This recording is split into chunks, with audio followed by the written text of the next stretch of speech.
Our May 5th board meeting. We are so happy to see everyone here, and let's just get started. Visitors are always welcome at our board meetings. If you wish to address the board, please complete the form provided upon arrival at the meeting and give it to the treasurer. Oral presentations are limited to 3 minutes each so that the meeting may proceed uninterrupted. Please silence all electronic devices. Thank you. Roll call, please. Mrs. Boynton, Here. Mrs. Birch, Here.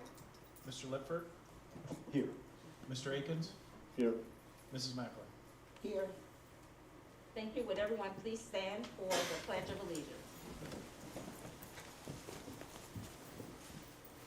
I pledge allegiance to the flag of the United States of America and to the republic for which it stands, one nation, under God, indivisible, with liberty and justice for all.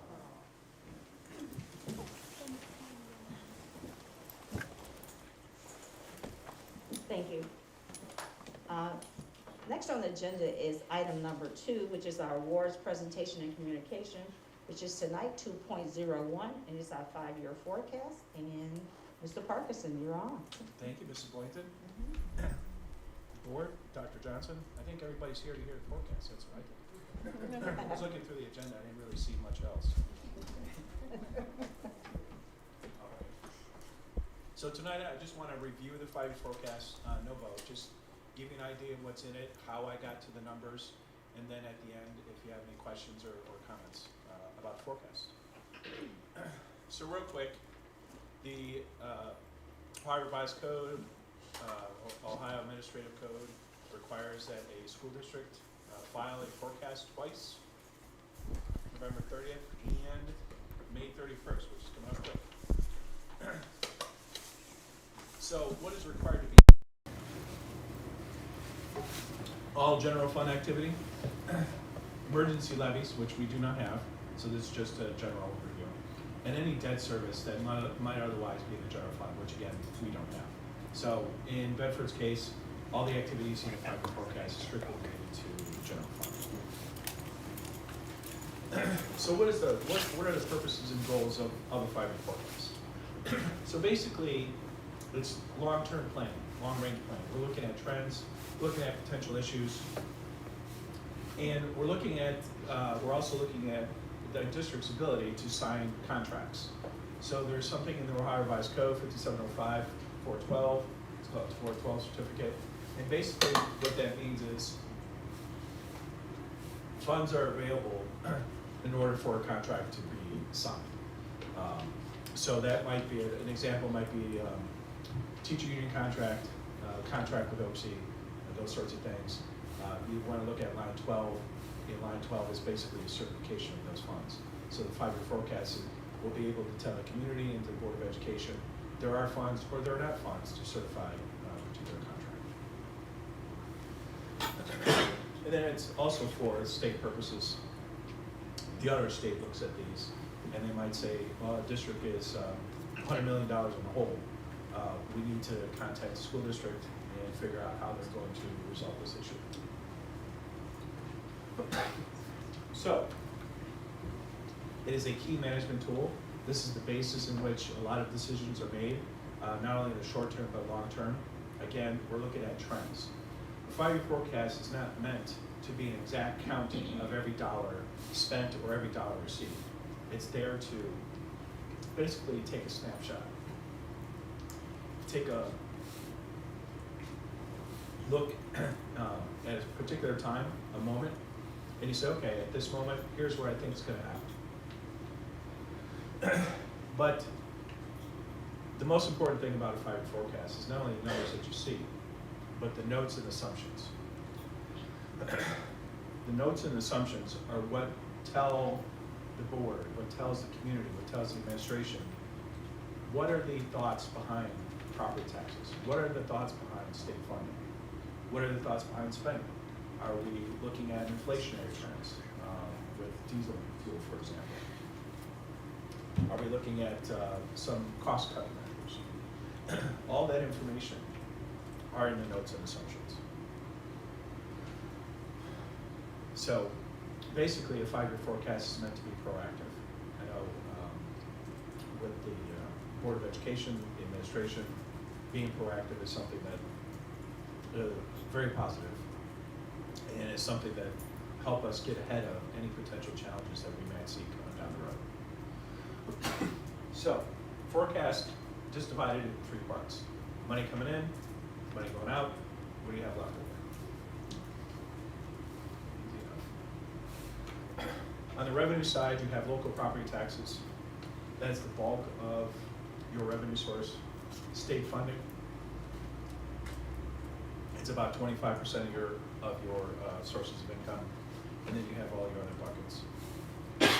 On the expense side, obviously salaries, wages, retirement, insurance, your purchase services, so those are contracts that you have with vendors, supplies, your office supplies, classroom supplies, security supplies, nursing supplies.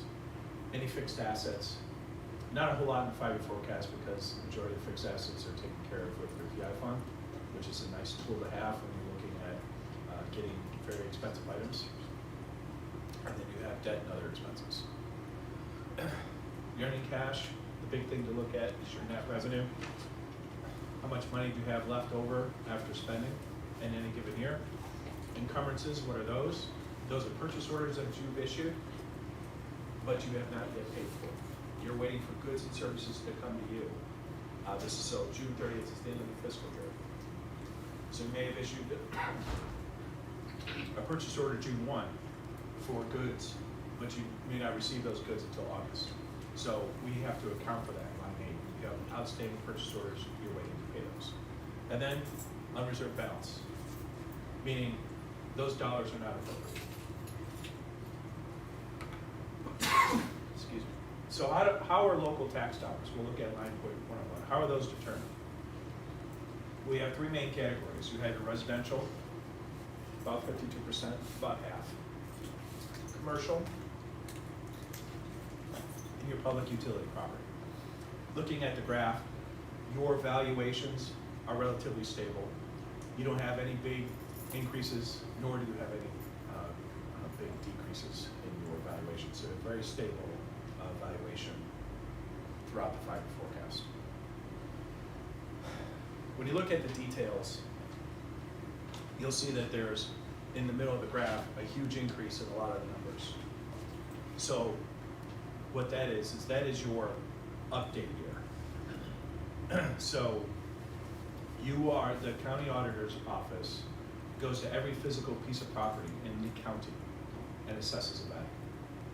Then that gets reported to what's called the Division of Equalization within the Department of Taxation. The county auditor does not set the rates. The Equalization Department in Columbus does that for counties. What do? Their whole job is to do exactly what their title says, they equalize. House Bill 920. House Bill 920 basically says, regardless of what happens to property values, dollars collected on voted mills do not change. So if Amazon were to build their world headquarters inside Bedford schools, how many new tax dollars would Bedford see? None.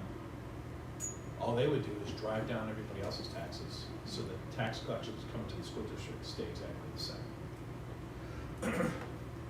So where this is good for the school district is inside millage. So in the Ohio Constitution, up to 10 mills don't have to go to the voters for approval. Bedford Schools has 4.62 of those mills. The rest of the mills is divided up to with other political subdivisions. That moves with property values. Property values go up, you get 4.62 mills. Property values go down, you lose 4.62 mills. And then new construction. So that's where it benefits the school district. So that middle bar graph represents about $106 million increase in valuations. Once you take a look at your values and where you think they're going to land, you have to take a look at your tax rates. So you'll note in the voted column, that's the original tax rate that was approved by the voters in these communities within Bedford schools. To the right of that, you'll notice effective rates. That's House Bill 920. So whatever dollars were generated in 1976, 1983, 1986, 91, at 6.6 mils or 5 mils. Those dollars are still being, to the penny, collected by the school district in 2022. But the rate goes from 6.6, for example, down to 2.73. That's not House Bill 920. These rates will continue to go down as long as property values go up. And that's school funding in a nutshell. It never ever changes unless the voters say to the school district, yes, we will affirmatively approve the levy. You could look at a revenue graph for a school district and it's nothing more than a set of stairs. Your expenditure line is always going to go up, just like any household. We have expenses that go up, utilities that go up, diesel fuel that goes up, cost of doing business goes up. That line's always going to go up. And when it intersects one of the stairs on the revenue graph is when districts should start looking at levies. So given all that information, take a look at your residential, your commercial, your industrial, estimating your tax rates. The graph is flat. We're going to collect roughly $29 million a year in property taxes. So I can make valuations be 50% increase every year. That graph is not going to change. It's still going to be $29 million. So that's how property taxes are estimated. Now, public utility taxes. Public utility companies pay the full voted rate on their property. So as values go up and down, the taxes we collect from those companies go up and down. In our case, values are steadily increasing from year to year. So I'm thus projecting a steady increase in public utility taxes from year to year. It represents about $7 million. Now, state funding. Governor DeWine recently signed House Bill 110, which dramatically changed the funding formula for all school districts. So what does that mean? What that means is districts will now start getting paid where students actually sit and get educated. So it makes a big difference where kids are being educated now. Where in the old funding formula, it really didn't matter based on the way that funding formula was constituted. So the state is saying to school districts, we will fund you nearly $11 billion. What does that translate to? About $7,200 a kid. Where were we before? About $6,000 a kid. Now that's gross. It doesn't factor in deductions, because of course the state always deducts. So let's take a look at enrollment. Our enrollment from 2008 to today, we've lost 25% of our student population. So we've lost roughly 70 kids a year, or around 960 kids since 2008. Where did I get these numbers? Right from the Ohio Department of Education. So every year, districts report students, and then, excuse me, then in turn, the state then reports all the student population for all the school districts by building each October. These are October numbers. The red bar in this graph is an estimate. Are we going to lose 70 more kids starting next school year? Don't know. Trend suggests that we're going to lose some students. Average is about 7. As we get further along the time continuum, this will start affecting our school's funding. So we take a look at actual funding. You notice the dip, the black bar. Why is there a dip when I just said we're going from 6,000 to 7,000? There are deductions. But we also are not paying for a lot of tuitions that we used to pay for. So the state has eliminated that portion of the funding formula. So on a gross revenue side, we're receiving more. or say net revenue side we receive. But for purposes of the forecast, right now, flat funding.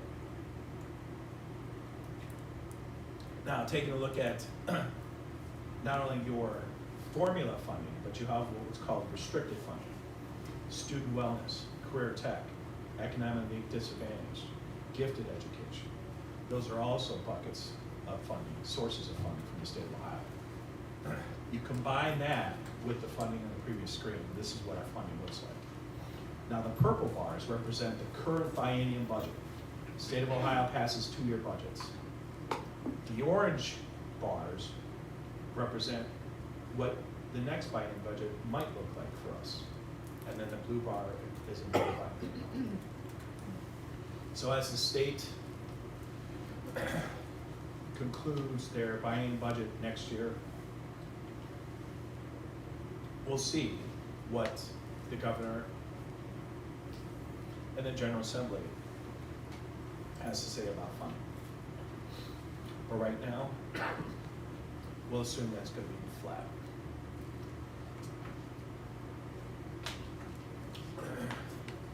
Tangible personal property. Real quick history.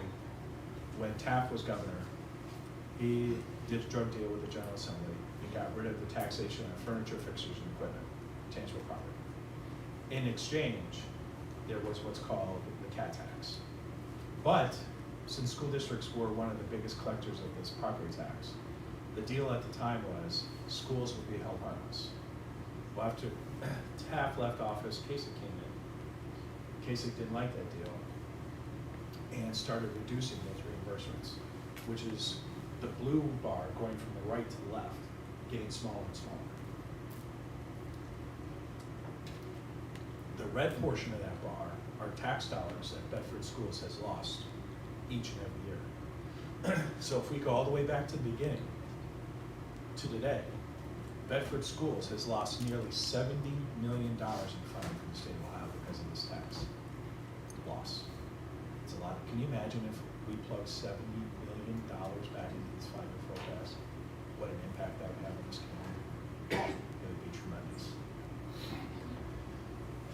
So we've lost, another way to put it, 132% of our total expenditures in funding because of this. And then lastly, you have your other revenue pieces. We collect tuition from our districts, interest earnings, student fees, and certificates. So what are the challenges we have to our revenue?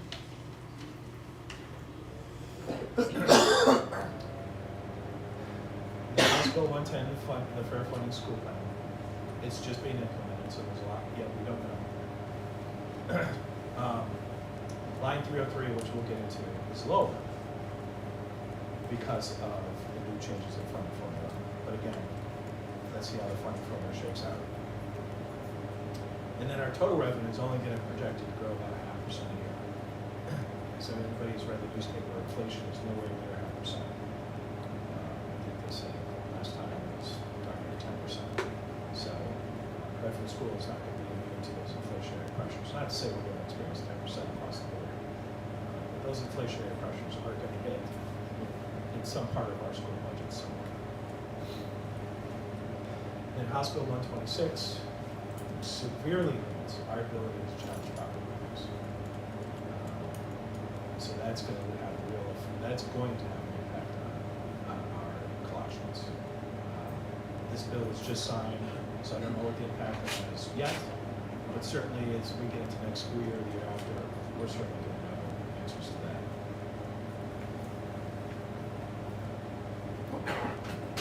All right, salaries and wages. It's about 80% of your budget. It's very good. I think if compared to other school districts, 80%. Very, very good. These other districts are much higher than 80%. So in that respect, the district is doing very well at controlling costs, monitoring costs, and making sure that they stay in line with expectations. Now, looking at purchase services, the reason I brought this graph out is because the black bar is less than the green bars. Why is that? Funding formula. There are lots of tuitions that we used to pay, community schools, for example, in the green bars that we no longer pay. So you'll see purchase services trending at a much lower average than it's historically trended at for the school district, which is going to result in some savings. When we take a look at all the other expenses, purchase services, supplies, capital, other, again, reason for the big dip: one, COVID, we've saved money in COVID. Two, ESSER funds. As we get in deeper into next school year, ESSER is going to have a bigger and bigger impact on the general fund, a positive impact. And of course, the state funding formula, again, saved us a ton of money. So, revenues, expenses. This year, we're going to be net positive by 1.8 million. Next year, it's called 200,000. I know Dr. Johnson is still looking at things for next year's budget, so I'll mention real quick. Next month, I'll have a temporary appropriation for your consideration, not a permanent one. I know Dr. Johnson still has a lot of conversations to have with various individuals, and there's still a lot of decisions to be made. But for the sake of purchase orders, getting things moved along during the summer, we'll do a temporary appropriation, and then in the fall, we'll bring forth a permanent appropriation for your consideration. All I'm going to do for the temporary appropriation, I'm going to take the budget lines, multiply by 75%. So that's all. So, like all school districts, eventually, flat funding, you're going to start to deficit spending. So the back half of the forecast, I'm projecting the district is going to start deficit spending. Looking at your cash reserves, the black bar represents an estimate for this year, which is roughly $22 million. You have a $50 million budget. That is fantastic. There are a lot of districts that don't have that strength in their cash balance. If the district is going to go for a bond issue, Moody's, S&P, Fitch, they look at this. They look at the strength of their cash balances. And this will impact interest rate or credit rating that doesn't use as much. So having this is very good. So we're going to go from about $22 million down to $7 million. Another way of looking at cash, true days cash, meaning how many days can you operate in a cash balance? 60 days is about the benchmark for the GFOA. This year it's about 160. So it's triple that. But we get to the back end of the forecast, we're about 43 days. So we're a little bit below that benchmark. But otherwise, still in a very good position. So some items to consider. New funding formula, ESSER funds. As Dr. Johnson looks at the ESSER funds and things that she wants to do and consults with the Board of Education, that will impact the five-year forecast, kind of general fund. And of course, as I mentioned, the new funding formula is still uncertain, so we'll have to go through another school year to kind of figure out how that's all going to impact us. That's all. Thank you for your time. Any questions? So my thought is have a vote on the five-year forecast in the next meeting, so this will be time to file with the Department of Education. Any questions, comments? Thank you, Bill. Do we have any questions from the board? Yes, Bill, I have a question for you. Yeah. One of the graphs, you said that we're trending about 70 students leaving Yes. every year, around that. Is that, I'm assuming any new people moving into the district is not offsetting that because the community that encompass us don't really have any more land to build on. Right. So basically, only people that are coming in are just folks who are just moving out of the places. So,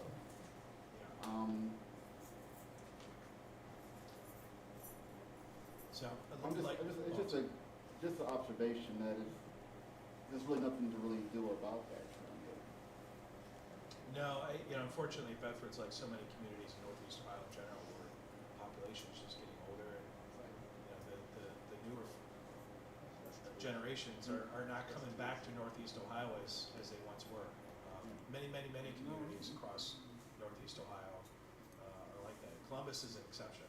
There are areas of Columbus that are growing, but unfortunately, Northeast Ohio, it's just not the case, unfortunately. But something definitely to watch out for. All right. Anyone else? Bill, one question. Can you tell me it's a line item 601. Yep. 601, yeah. 60110. Can you tell me again, is that where you're saying the deficit spending would come in? Because I'm seeing in the red. Yes. Okay. Yeah, I highlighted the green and red for you on the forecast, so you could just see visually really quick where you're positive and where you're negative. Okay. Thank you. Yes. Just a question. Yeah. I'm just curious to kind of understand a little better. You said as a part of the new formula that students are funded where they go to school. Can you explain? I don't quite understand. It used to be under the old formula, if one of our students went to ABC Community School, went to ABC School District, the state would deduct that money from us. Under the new funding formula, if that student is in ABC Community School, then ABC Community School is getting directly funded for that student, even though that student physically resides within Bedford schools. The new funding formula, basically it's butts and seats. The butts and seats could be somebody from the outside coming in. But it's basically for a school district who has open enrollment. Butts and seats. Seems like it would just even out. No, so you have scholarship deductions that you no longer have, you have community school deductions you no longer have. I'll share with you on tomorrow's update, I'll share with you where that information was coming from, and how the state is not, what they used to do is they used to take money from all these different school districts, accumulate it, and say, okay, community schools, here's your money. Under the new funding formula, the community school is reporting to the state, hey, I have 100 kids, and the state's saying, great, here's $7,000 a kid. Done. And what we receive is still the same. What we receive, Because it seems like if they charge you for something that they gave you, and then they just stop giving it to you, it would be the same. Maybe I don't. there's a little nuance in that formula that makes it a little different. Okay, I can share that with you. Yeah, that's the only thing I was gonna also say. It's kind of in relation, it'd be interesting to see what we as a public school get compared to what we really should get per child in comparison to what is given sometimes when they go elsewhere. It's very interesting. I think Bill at some point also talked about, go a little bit more in depth in terms of us when we were a CAP district and now we're not a CAP district. So I don't know if you want to talk a little bit about that. And that's kind of some of the things that we do talk about when we make adjustments, in Bedford City School District, in terms of our course offerings and our desires to actually keep our students here. Because as you know, public education, we're competing with other entities. This is not the only option anymore. So I would even say, working with some of our local officials to make our communities more attractive and what we can do, and those are the conversations that myself and our team have started to have, because we are actually working with, I think some of our neighboring districts are actually even seeing their numbers rise. And so the new buildings that they had planned for, now they're kind of tight on space because of the changes that they're making. So that's one of the things that Bill, myself, and our directors continue to talk about, us as a district and moving forward, and things that we need to do to be more competitive as a public education institution. The other thing I was going to say, board, in addition to Mr. Parkinson talked about our ESSER funds. I just wanna make sure that's clear, that's not my plan, but by law, it's required that that is a collaborative plan. So as we move forward, especially as we talk about those ESSER III funds and the plan, the committee will be coming forward as well as soliciting feedback from our community stakeholders to assist us to develop that plan to decide what is best for our children. So you will see that, but the ultimate goal, as Bill, I think we're kind of on the same page, in terms of tightening up the belt so we can stretch that general fund dollar and utilize our ESSER funds and our other grant funds to best service us, to do that so we're not deficit spending sooner rather than later. Sorry, I put that plug up. It's not my plug. Well, thank you, Bill. Really appreciate it. Any more questions or discussion, board? And thank you, Dr. Johnson, for adding to that 5-year forecast, especially the ESSER fund. Always a big question.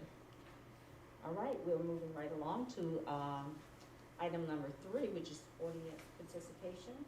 Bill, do we have any at this No, time? Mrs. Boynton, I have no comments All right. from the audience. All right, thank you.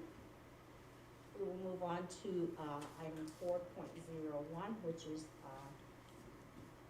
a board policy. This is the second reading, and so tonight we would need the approval of the board policy 5630.01, positive behavior intervention and supports and limited use of restraints and seclusion. You can find that in Exhibit B-1. And tonight, we would just need to approve that policy. Of course, the updates have been made based on our input and discussion with Neola. So could I have a motion, please, to approve that policy? I make a motion to approve. Could I have a second, please? I second. It has been moved by Ms. Birch and second by Ms. Mack. Any discussion? Hearing none, roll call, please. Mrs. Birch, Yes. Mrs. Macklin, Yes. Mr. Akins, Yes. Mr. Lippert, Yes. Mrs. Boynton. Yes.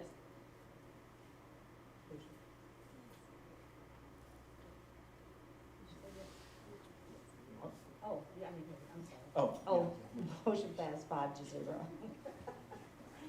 Sorry. All right, next is 4.02. Memorandum of Understanding and Job Description. I need a motion to approve the Memorandum of Understanding between the Board of Education and the Bedford City School District, the Ohio Association of Public School Employees, ASME, and AFL-CIO, and its local affiliate, local number 136, the association, and Darlene Reddick, for the purpose of removing the position of homeschool visitor from the collective bargaining agreement. That can be found in Exhibit B2. And for the job description for the position of registration and enrollment specialist, which is Exhibit S-15. Could I have a motion, please?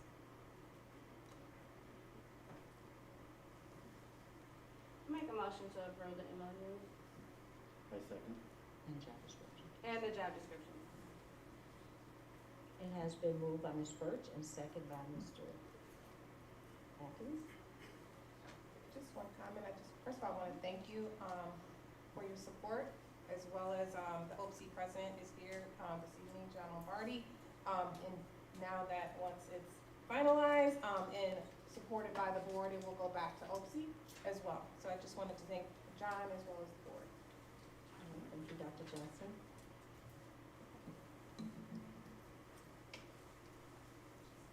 Any other discussion?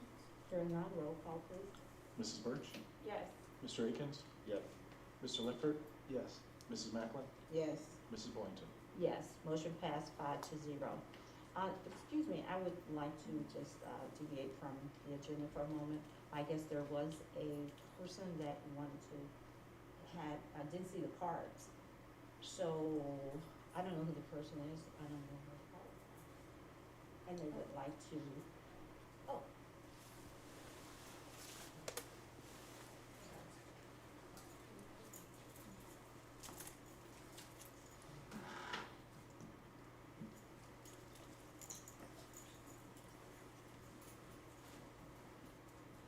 Hi, my name is Jennifer. Just a moment, please, if I could just, Okay. just go back, I just want to go back and read this. The audience participation is for those wishing to make public, comment or comments regarding the resolution on which the board will take action during this meeting.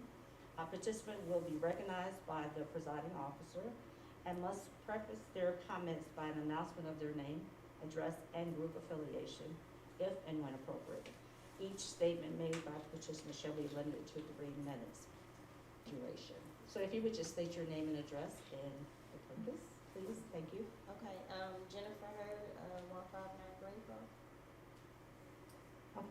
Okay, I don't know, I guess the group affiliation parent, That's I don't, so, I came to the board meeting, today because, I'm not only a parent just coming to speak, I'm a parent that has, been thrown into, a position of, I guess speaking for, the senior class of 2022. I'll start by saying I came back here, I think I spoke, I know a lot of you are new to the position, so I don't know if you were here when I came back and spoke in November, regarding the, I guess like bridging the gap between the parents and the school district, administrators, and I say that because, I took on the role, not by choice, of putting together prom. Another parent, she's not here, she's not able to be here after prom. And I start by saying that process has been draining and overwhelming, and I almost feel defeated and feel like that, we were given no help. I actually spoke to Ms. Birch before, we've had, Zoom meetings with Dr. Selico before she left. I'm not sure if she informed you of those. We've had like email conversations back and forth with Mr. Parkinson, and just trying to get everything together. We have run into so many roadblocks, and we're told no for pretty much everything that we, any type of idea that we have came up with. We are now, I think maybe like 8 days out from prom. We put together after prom. We were told no, we couldn't use the fund, use the school website or the website or whatever that, I'm sorry, I'm just trying to speak fast. Not Peach Jar, it is what they use for the football, I'm sorry, I'm just trying to speak fast so I get my point across because, Ticketing or something? Mr. Parkinson, you may know what I'm talking about because we spoke to you about it. We wanted to go through the athletic director, what he uses to, I think, sell tickets on. We wanted to see if we could use that platform to just sell the after prom tickets. Final forms. Final forms. Yeah, We were told no, we couldn't do that. We wanted to use we were told if we could like use the funding or the account for like the after prom money to go into. And we said all the money could go there and the check could just be written straight from there. We weren't using the money for anything that had to do with us. It was just straight from there because we were told at the last minute that parents had to do after prom, which is something that we didn't know. Because when we originally started, we came because we didn't have a prom date on the calendar. We didn't have a venue for the kids. Nothing was done. We weren't even able to decorate the hallway for the seniors. So these seniors are really being shorted from all the activities that they would normally do. And I know it's a lot of things that I'm forgetting because I actually was gonna draft the email to all of you. I haven't even had time to do that. I have literally been running around like crazy trying to get things done. I am the one who initiated where the prom is. I spoke to the person, I got the contract, I did all of that. Me and another parent, we did everything when it came to after prom. And when I say we got no help, the only person who helped us, who was like an angel God sent, was Miss Lewis. Until we got her involved, we had nothing done. Nobody would return our emails, nothing. We had nothing done. And we even was trying to get information out for them to give to like other parents to help us volunteer because we're doing the lineup. It's only 4 parents and they're all seniors. So we don't even have parents that help us to go and try to get this lineup ready for the children. Like, we have no help. And like I said, I'm still gonna draft the email because I know it's a lot of things that I'm forgetting when it came to the process, because I wanna give dates, I wanna show emails, because I don't want this to happen for the next year. I have a daughter that's going to the 6th grade. I have a son that's going to kindergarten at Central. My oldest daughter has been in Bedford since she was in the 2nd grade. So I've been here through this district. And I'm not, like I said, I'm not just speaking just to be speaking. I have literally went through this entire time. Thank So you. I just wanted to make sure that I spoke and let you know, and I will be drafting the email to let you know anything that I'm forgetting, because I'm pretty sure it's something that I'm forgetting. Thank you so much, and you do have some very valid concerns, and, Dr. Johnson, could you just speak on that? Maybe, Yes, I thank you so much. have not really ever been involved in an after prom here, but being a former high school principal, I know Mr. Waters is here as well as some others. I can share, I know that after prom is solely a parent function. We are not permitted to really be involved, but I do agree, anything we can do to help guide, and support, so that individuals get the information that they need to get and in a timely manner. Myself or others, or I'm more than welcome to, talk about that, or about what we can do now in the immediate to best support the parents. So definitely, if we can have a conversation tomorrow, I know you said that you wanted to send the email, which absolutely, because that helps me too know all of the key areas that are still open and the gaps that, need to be closed. But definitely, if you could email me that, and then we can have a conversation within the next 24 hours, because I too believe time is of the essence. All right. Thank you so much. Thank you. Should anyone else? I'm sorry the cars were not available tonight, they were out. Anyone else? All righty, thank you. Next on the agenda is item number 5, which is our consent agenda, 5.01, consent agenda.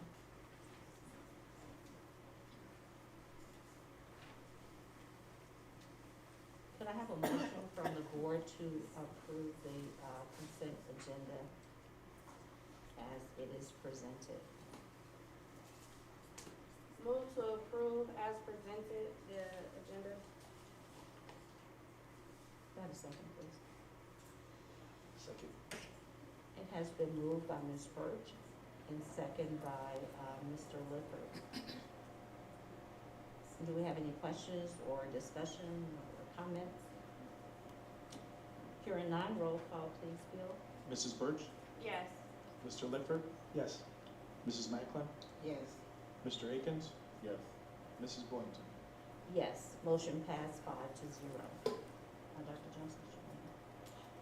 Yes, under the consent, agenda, at a later point in time, I know we'll talk about, the individuals that are resigning due to retirement. But I do want to acknowledge, one of our teachers that, was voted upon in the consent agenda, Ms. Andrea Holtz. She, I will tell you, has been a trooper.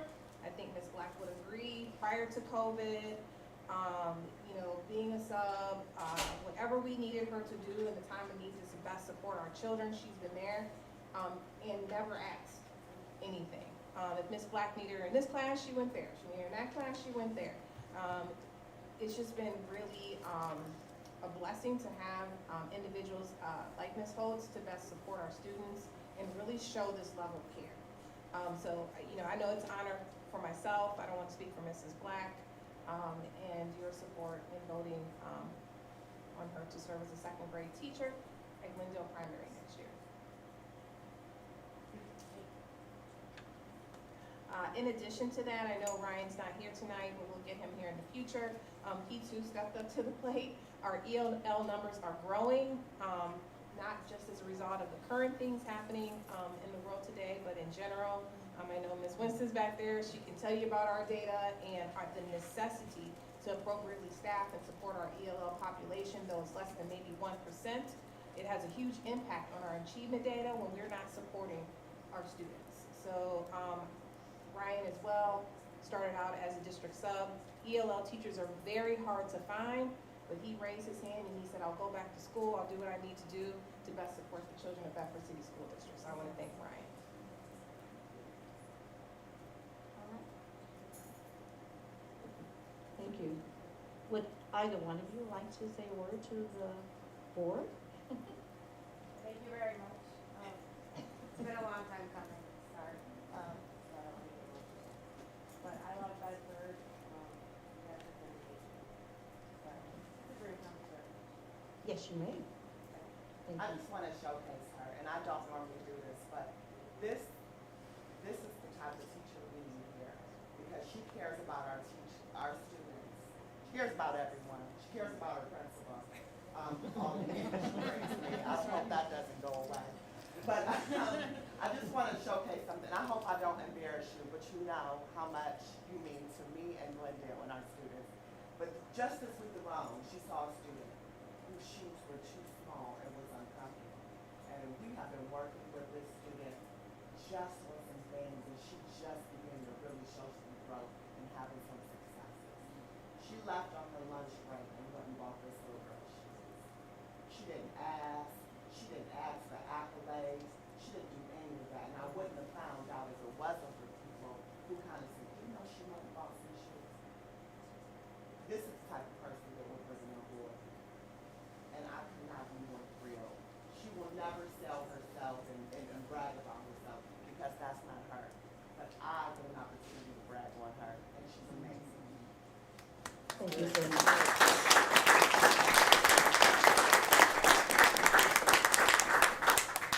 All right, thank you. Next on the agenda is the superintendent's report, which is item 6.01. Thank you, Board President, Vice President, and Board members. It is with great pleasure that I have 4 items coming before you.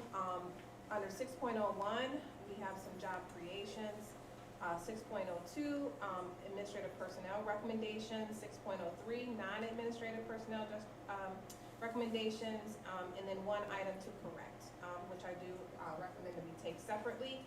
But you know, prior to bringing this forward, I just also want to go back to something that Mr. Parkinson talked about when he mentioned our 5-year forecast, because sometimes there's some misconceptions. You know, when we talk about reorganizing, and I just want to be very transparent and make some things very clear. When we talk about reorganizing and being fiscally responsible, and people see a new reorganizational chart, and they might see some new names, and they think that those are new positions. But myself and Mr. Parkinson, we've been working hand in hand, again, to ensure that we best utilize our general funds. So it is a necessity in this day and time with our enrollment going down that we reorganize. And when I talk about making adjustments at the top, people make assumptions. It's not that we don't have needs. It's about reorganizing to best support our children in the classroom, but doing that in a fiscally responsible manner. So within the next couple of weeks, I do plan to come forward and to best show how those grant funds are being utilized to assist Mr. Parkinson to stretch that dollar. So I do want to just kind of talk about that, just put that out there. So under 6.01, as I stated, there's some multiple positions and job descriptions. Under 6.02, specific recommendations, and I'll go into that after the vote. And under 6.03, some personnel recommendations that are non-administrative. All right. For 6.01, could I please have a motion to approve the creation of those following positions, the positions that Dr. Johnson just spoke of, and to approve those job descriptions as presented. And I will mention if Hold on, make an amendment. That's what I was supposed to come up.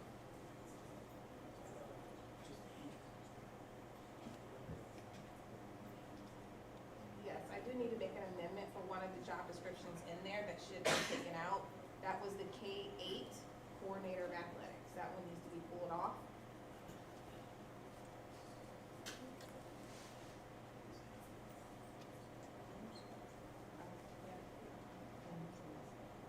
Exhibit, Oh, it's an exhibit. yeah, exhibit S-16.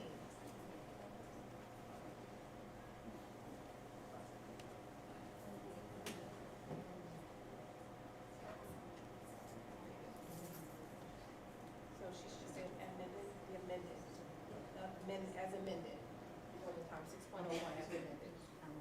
Could I have a motion to approve the creation of the following position and approve the job descriptions as amended? I make a motion to approve the positions and the job descriptions with the amendment of the, K through 8 athletic coordinator. Do I have a second, I please? second. It has been moved by Ms. Birch and second by Ms. Akins. Any questions or discussion?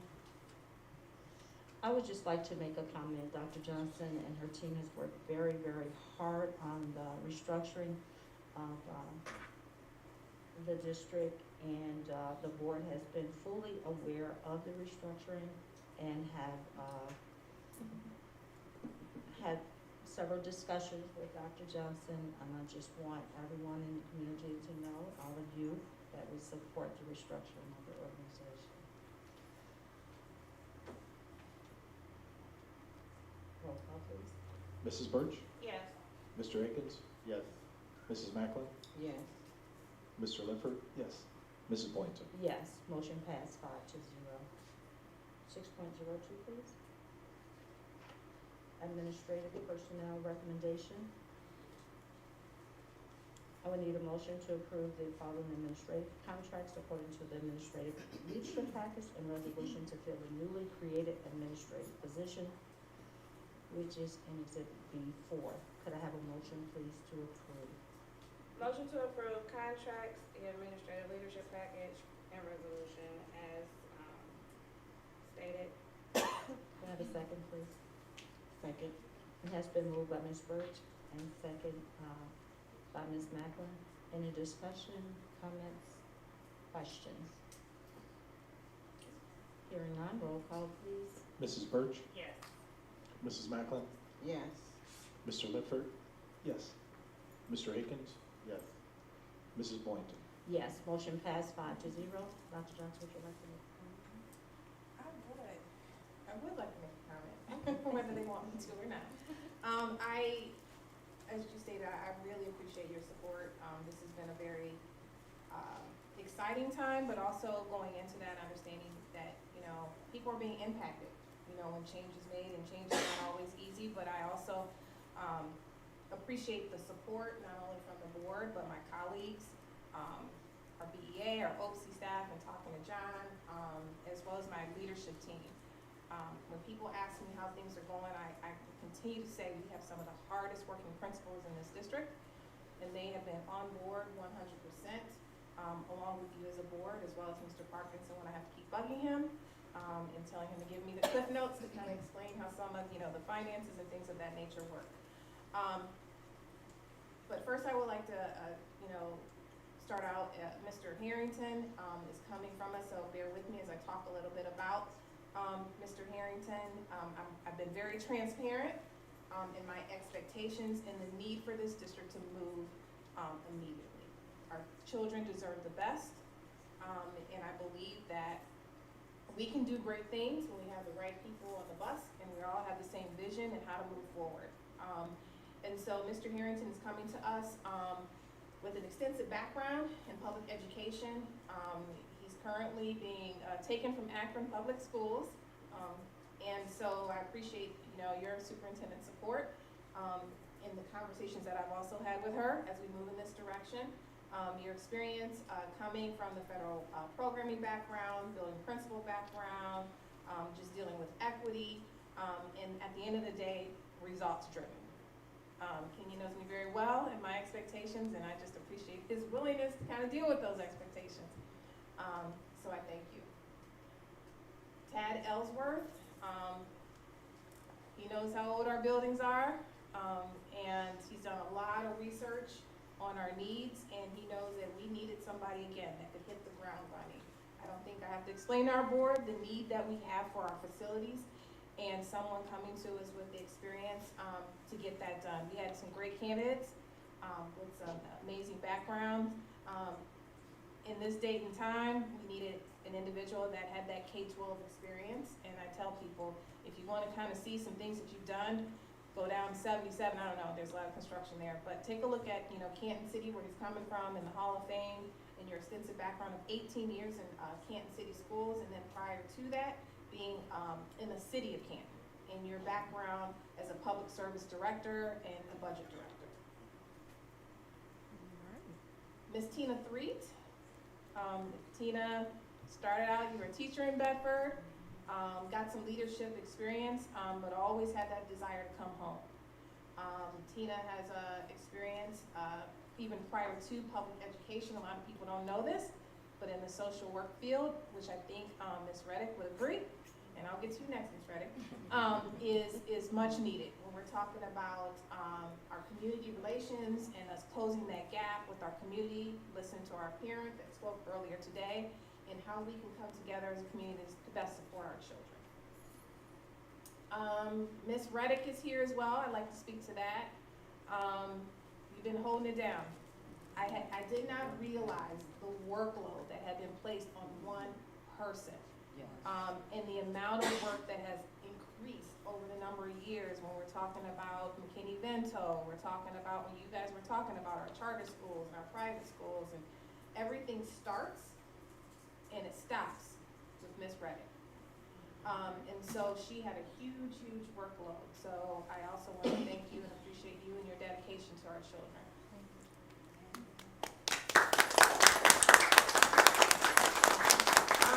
We also have, I didn't forget you, Sam. We also have Mr. Stevens in the back. Over the past couple weeks, several weeks, he's been holding it down over there along with the team. I went over there today to maintenance and I told him I had no idea all that our employees do, John, in terms of OPSI and keeping things together. And I just want to also thank Mr. Stevens and your appreciation over the past several weeks in this gap and working with our consultant to keep things together. So I appreciate that. And Mr. Vaughters, we don't have much to say there, but Mr. Vaughters is Bedford bred. So he's a Bearcat inside and out. As a graduate of Bedford and high school principal, he comes to us with extensive background. A lot of things that I learned through the interview process. I had no idea that you had to work in a detention facility.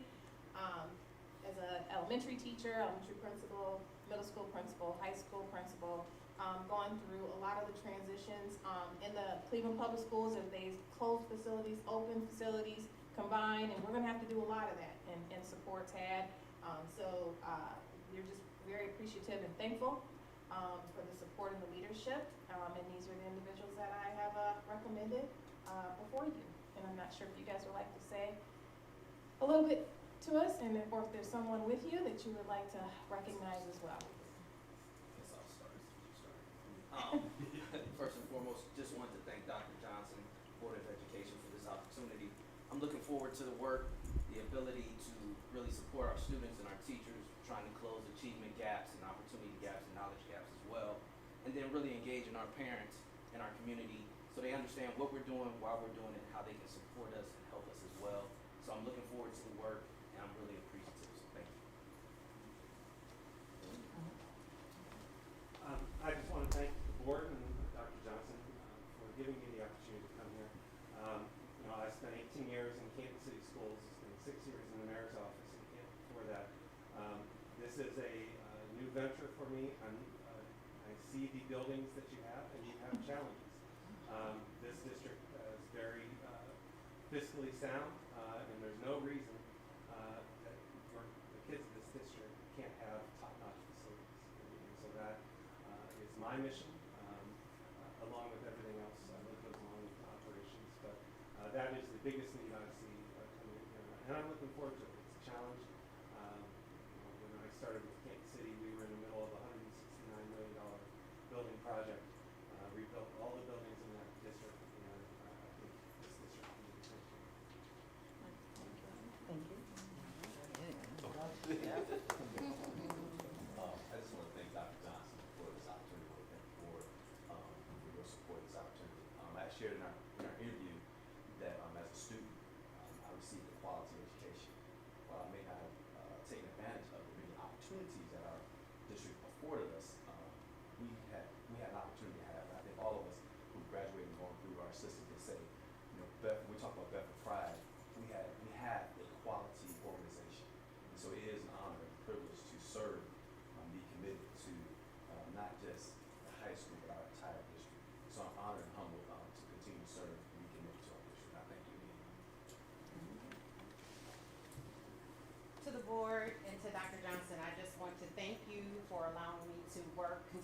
in Bedford in a different capacity. I am up for the challenge. I know it's not gonna be easy work. I know we're gonna have tough times ahead, but I think all the executive directors will have to support each other in every role that they have. So I'm looking forward to the challenge. I'm looking forward to moving forward. When I interviewed for the position, it's all about knowing what the leader's vision is and if you coincide with that vision. And I understand the vision. We all understand the vision as administrators. And we just want to see this district continue to move upward and onward. And I'm glad to be on board. Thank you.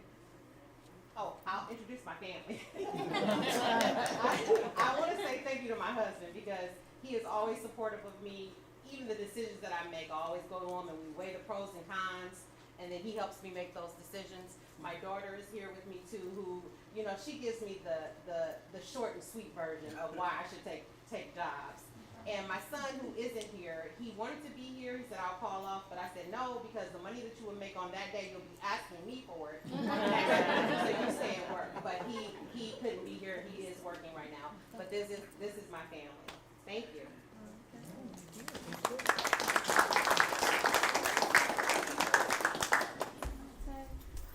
Hi, board. Thank you, Dr. Johnson, board president, vice president, board members. I just thank you. I thank you for the opportunity.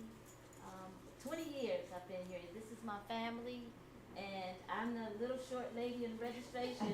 That's how they describe me. And I'm always here and happy to serve them. I could probably write a book of all the different situations that I've encountered, but they've all been pleasure. I don't take anything serious. I just want to do my job with love and understanding. I have with me my husband for 35 years, my mom, my Aunt Teresa, and my only sister who came here from Georgia to be here for Mother's Day. So it's a pleasure. Thank you for believing in me, and I won't let you all down.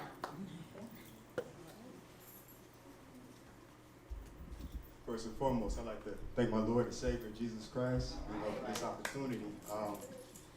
Board members, Superintendent Dr. Johnson, thank you.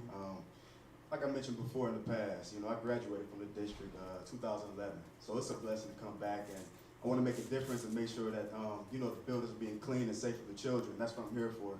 I'm looking forward to working with Mr. Tad also, and let's take care of some business. So yeah, thank you again, guys, and have a blessed evening. Thank you. All right. Thank you. I would like to say welcome to the Bedford City School family, and continued success to the people that are already here. We love you. We appreciate you. We're so glad to see that we have good people in place. And I look forward to seeing the many changes, the many opportunities for that change. And I just ask everybody to, let's just support the people in our family. So we appreciate you, and welcome aboard.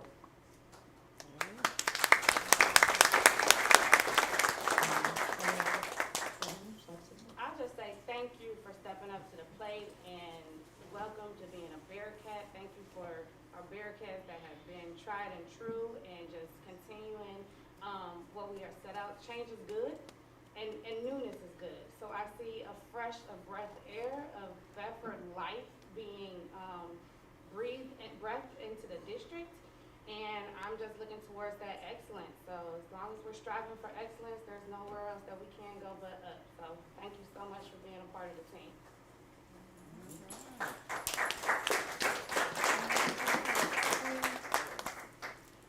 I just want to say I'm very hopeful for what our future is going to bring. We have great people in place, I can see, great experience coming to Bedford schools, and I know that we all know where we came from in the past, and we can see the future is going to be bright. So I just want to say thank you all for stepping up to the plate, and I hope we can all work together to make this happen. I just want to say thank you and welcome aboard. I am a product of Bedford City Schools. Woo woo. I'm a graduate of 1972.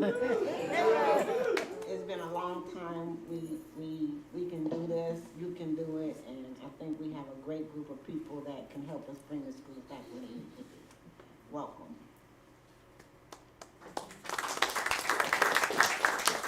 I would just say that I really appreciate the energy from all of you, even as we heard you all speak, and certainly the courage that you all spoke about, that you're facing these challenges that we have.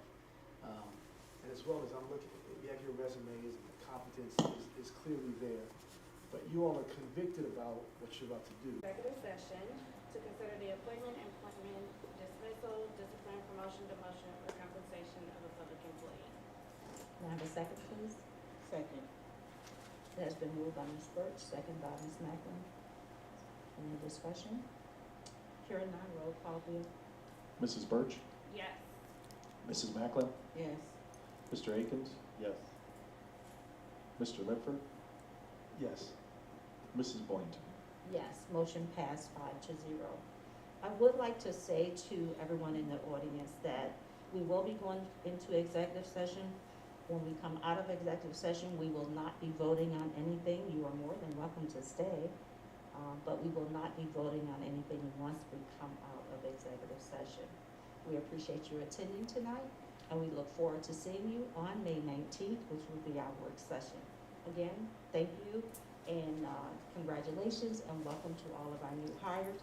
And one other thing I want to say, because I have not said that, and I was planning on doing that first thing before the meeting, I would like to say Happy Principal Day on Sunday, May 1st, and Happy Teachers Appreciation Week, and I think it's Teachers/Staff Appreciation Week. I just want to thank all of you. The Board of Education would like to thank all of you for your dedication and commitment to our school district, and most of all to our children. We are a Bedford City School family, and we appreciate all of you. Thank you for your service. We will be going into executive session at 7:12 p.m. Thank you.